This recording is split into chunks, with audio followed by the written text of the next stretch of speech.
আমার প্রিয় ছাত্র বন্ধুরা, আসসালামু আলাইকুম ওয়া রাহমাতুল্লাহ। আজকের এই প্রোগ্রাম একটি নিয়ামতপূর্ণ প্রোগ্রাম।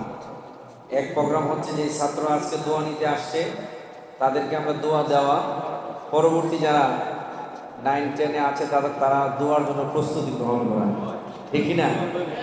আমি দুটি কথা বলে শেষ করছি।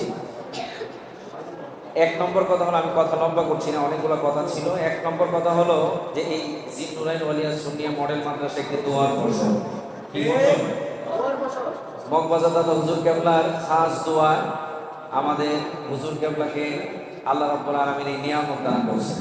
আর না হয় আমাদের এই বাংলাদেশে হুজুর কেবলার চেয়ে সিনিয়র অনেক বড় বড় সুনামধন্য বক্তারা আছেন, উলামায়ে কেরাম আছেন, দেখা গেছে এরকম নিজস্ব একটা প্রতিষ্ঠান দাঁড় করাইতে পারে না। তো এটা একটা দোয়ার ফসল। হুজুর কেবল ওনার বক্তব্যের মাঝে বলেছেন যে তোমাদের জন্য এই প্রতিষ্ঠানে দোয়ার অনেক নিয়ামত রয়েছে, তোমরা পরীক্ষায় যতটুকু নিজেদের প্রস্তুতি আছে প্রস্তুতি নিয়ে যাবে, আর বাকিটা আল্লাহ রাব্বুল আলামিনের পক্ষ থেকে নিয়ামত পেয়ে তোমরা আগায় যাবে। দ্বিতীয় নম্বর কথা হলো, আমাদের এই জিন নুরাইন ওয়ালিয়া মডেল মাদ্রাসার বৈশিষ্ট্যের মাঝে একটি বৈশিষ্ট্য, এখানে শরীয়ত তরিকত একসাথে এলেম দেওয়া হয়। এখানে শরীয়তের এলেমও আছে, তরিকতের এলেমও আছে, ঠিক কিনা? আছে সরসিনা মাদ্রাসা, হুজুর কেবলা আলোচনার মাঝে বারবার বলেছেন, সুন্নিয়া জামিয়া আহমদিয়া সুন্নিয়া, এই মাদ্রাসাগুলোর মাঝে শরীয়তের এলেম অর্থাৎ একাডেমিক এলেমের পাশাপাশি তরিকতের এলেম।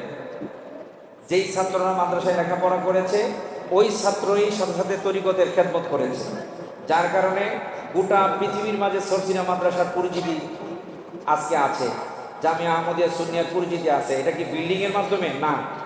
মাদ্রাসার শিক্ষকদের মাধ্যমে? না, একমাত্র ছাত্রদের মাধ্যমে হয়েছে।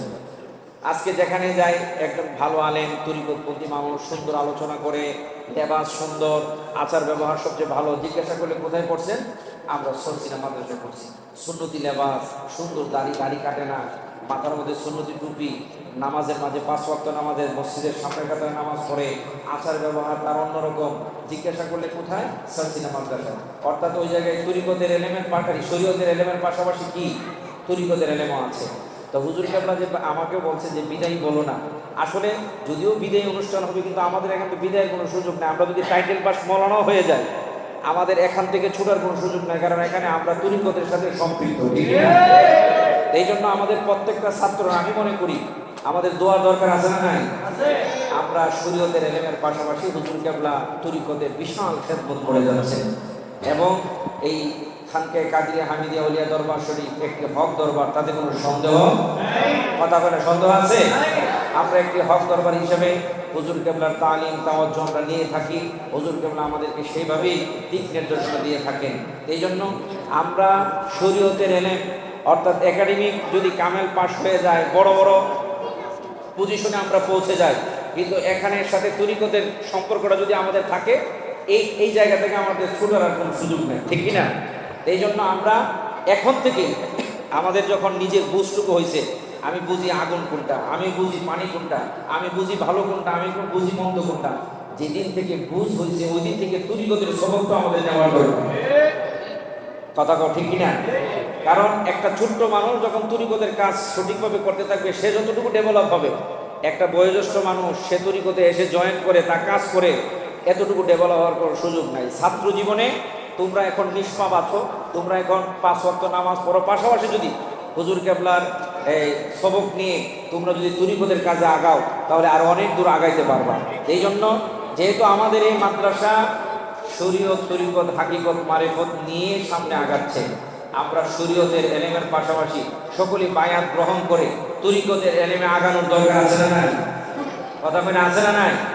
এই জন্য এটা আমাদের একটা বিশাল সুযোগ।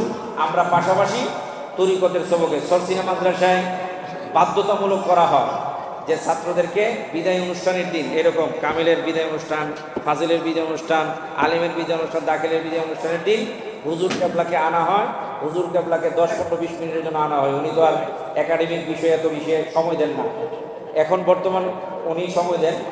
হুজুর কেবলাকে 5-10 মিনিটের জন্য আনা হয় শুধু বায়াতের জন্য। তো যখন বায়াত গ্রহণ করে তরিকতের লাইনে আসে, যখন হুজুর কেবলার পাগড়ি ধরে বায়াত গ্রহণ করে, পাশাপাশি একাডেমিক তুমি কামেল পাশ করলাম, আমরা কামেল পাশ করলাম, তাহলে কামেল পাশ করে মাদ্রাসাতে বের হয়ে আমি গিয়ে ধরো বরিশাল শিক্ষকতা করলাম, সিলেট শিক্ষকতা করলাম, চট্টগ্রাম শিক্ষকতা করলাম, কিন্তু তরিকতের রশিটা এখানে বাধা আছে না? এই জন্য এই রশিটা যেন আমরা বেঁধে এই প্রতিষ্ঠানের সাথে সম্পৃক্ত থাকতে পারি। হুজুর কেবলা তোমাদেরকে নিয়ে বড় স্বপ্ন, যেই স্বপ্নটুকু তোমাদের হাত তুলে জানাইছেন সেটা হলো কি, যে এই মাদ্রাসা থেকে লেখাপড়া করে গিয়ে অন্যান্য প্রতিষ্ঠান থেকে ভালো রেজাল্ট করে পিএইচডি হোল্ডার হয়ে উচ্চ শিক্ষিত হয়ে এই প্রতিষ্ঠানে শিক্ষকতা করো। তোমাদের একটা ফ্লোর আছে, কিন্তু তোমাদের একটা জায়গা আছে, তোমরা লেখাপড়া শেষ করার পরে ঘোরার কোনো সুযোগ নাই, সাথে সাথে কর্মসংস্থানের জায়গা আছে। এই জন্য এইরকমভাবে নিজেকে প্রতিষ্ঠিত করার পরিকল্পনা নিয়ে আমরা সামনে দিকে আগাবো। দ্বিতীয় নম্বরে যে কথাটা বলে শেষ করছি, চাকরি পরীক্ষার্থী তোমরা পরীক্ষা করে হুজুর কেবলা যে নিয়মগুলো বলছে এগুলো পালন করার চেষ্টা করবা। বিশেষ করে পরীক্ষার হলে যাওয়ার আগে বাসা থেকে যখন বের হবা 2 রাকাত নফল নামাজ পড়ে ওই বৈঠকের মাঝে বসে 124 বার দুরূদ শরীফ আমল করে নিবা। পরে মা বাবার কদম ধরে মা বাবার কাছ থেকে দোয়া চেয়ে তারপরে পরীক্ষার হলে যাবা। আল্লাহ রাব্বুল আলামিন আমাদের প্রত্যেকটা পরীক্ষার্থীকে কবুল করুন। আমার কথাগুলো আমি এই মাদ্রাসা এবং মাদ্রাসার সাথে সম্পৃক্ত থাকার সুন্দর একটা কৌশল দিয়ে দিলাম। এই কৌশলকে অবলম্বন করে আমরা যেন মাদ্রাসার সাথে সম্পৃক্ত থাকতে পারি। হুজুর কেবলার সুদীর্ঘ হায়াত কামনা করছি সুস্থতার সাথে। আল্লাহ পাক যেন প্রতিষ্ঠানকে কবুল করে। আসসালামু আলাইকুম ওয়া রাহমাতুল্লাহ।